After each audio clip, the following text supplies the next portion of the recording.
Forno Acqua. Take out original angle valve and install new one. Measure water flow. 0.8 gallon or 3 liters in 10 seconds. Trace guidelines using template.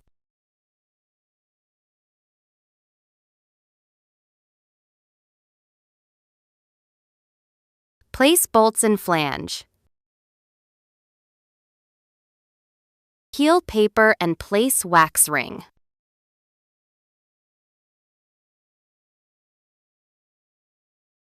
Take seat off.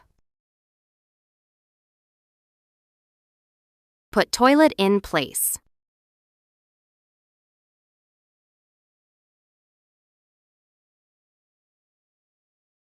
Check that bolts are in place.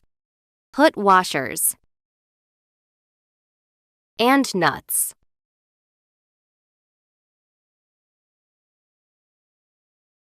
Tighten nuts.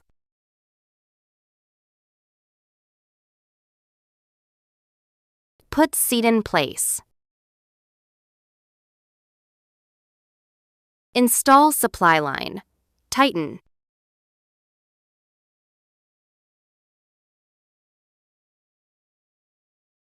Peel film.